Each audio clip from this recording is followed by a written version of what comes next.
അവസരം പരമാവധി നമ്മൾ മുതലെടുക്കണം. എങ്ങനെയാ അമ്മേ? എന്തെങ്കിലും പ്ലാൻ ഉണ്ടോ? ഉഗ്രനൊരു പ്ലാനുണ്ട്. മുങ്ങിയ രാജുവിനെ കണ്ടുപിടിച്ച് ആരും അറിയാതെ തട്ടിക്കളയണം. കൊട്ടേഷൻ മതി. മകളെ കല്യാണം കഴിക്കാന്ന് വാക്ക് പറഞ്ഞ് രാജു കാലുമാറി ചതിച്ചു.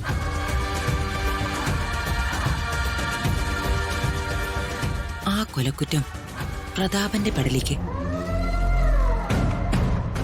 അല്ലെങ്കിൽ സരസ്വതിക്കിട്ടും കൊടുക്കാം.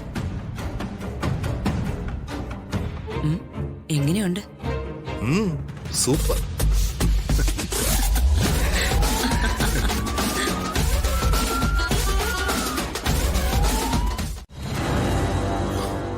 മുഹൂർത്ത സമയമായല്ലോ, എന്തേ വരണയും കൂട്ടരെ കാണാത്തെ?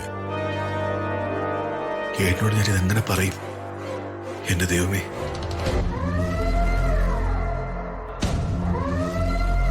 എന്താ ശൈല ഇത്? മുഹൂർത്തമായെന്ന് വരണയും കൂട്ടരെയും കാണുന്നില്ലെന്ന്. ഇപ്പൊ കല്യാണം നടക്കുന്ന മട്ടിലാ പ്രതാപം നിൽക്കുന്നത്. ഈ വിവരം അറിയുമ്പോ വല്യമ്മന് ഹാർട്ട് അറ്റാക്ക് വല്ലതും ഉണ്ടാവും അമ്മേ? ഏയ്, അതൊന്നുമില്ല.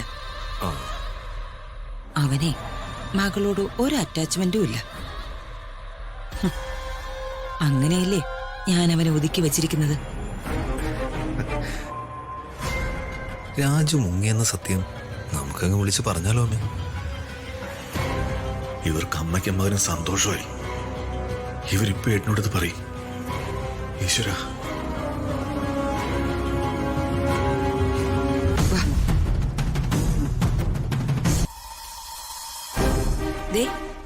മുഹൂർത്തം ആവാറായി.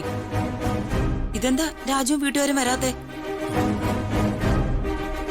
ആർക്കും ഒരു ഉത്തരവില്ലേ? നിങ്ങളൊക്കെ എന്തേ ഒരുമാതിരി ഷോക്ക് ഏറ്റതുപോലെ നിൽക്കുന്നേ? ഞാൻ വേണോട്ടൊന്ന് വിളിക്കട്ടെ.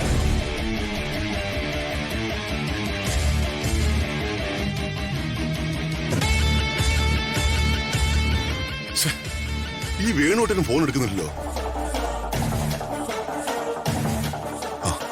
അവര് പുറപ്പെട്ടു കാണും. എന്നാ പിന്നെ ഹൃതിയെ വിളിച്ചോ. അവര് വന്നാ പിന്നെ താമസം വേണ്ടല്ലോ. അമ്മേ പറയാം.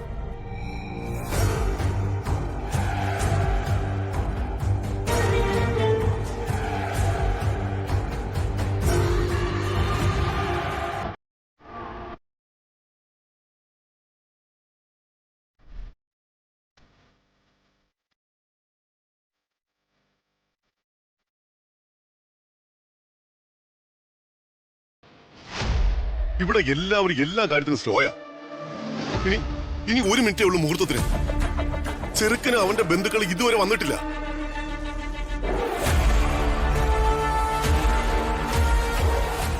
പറയമ്മേ. അവള് തന്നെ പറയട്ടടാ. എന്താ എല്ലാവരും ഇങ്ങനെ നോക്കുത്തിലെ പോലെ നിൽക്കുന്നേ? ഹൃതിയെ മണ്ഡപത്തിലേക്ക് കൊണ്ടുപോ. എന്തെങ്കിലും പ്രശ്നമുണ്ടോ?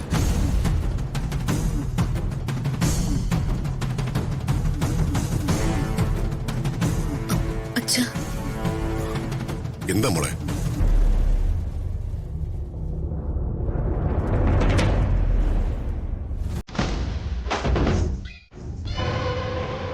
എനിക്ക് ഒരു കാര്യം പറയാനുണ്ട്.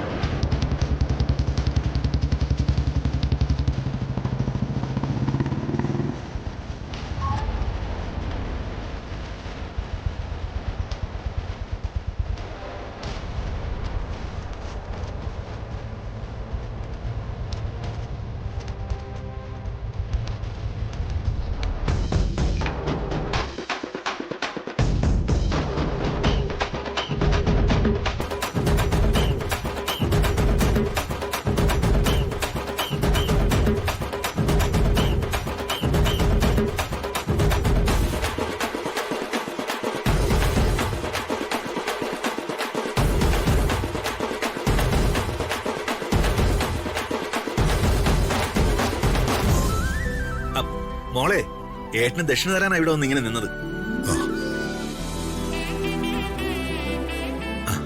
അച്ഛന്റെ കാലത്തൊട്ട് തൊഴുത് അനുഗ്രഹം വായിക്കും മോളെ.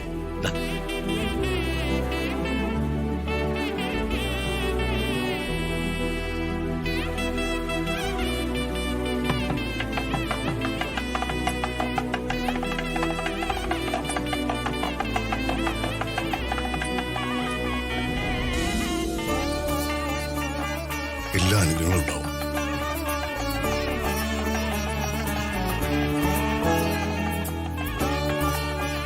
നന്നായി വരും.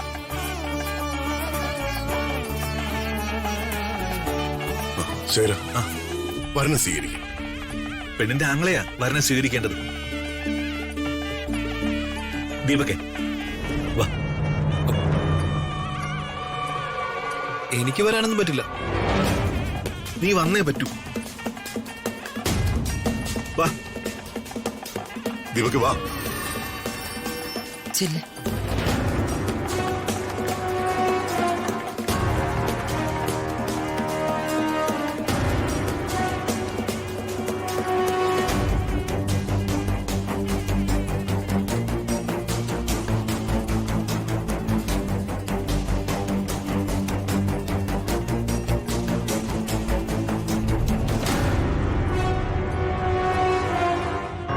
ചെറുക്കന്റെ കാലെഴുതി സ്വീകരിക്കും.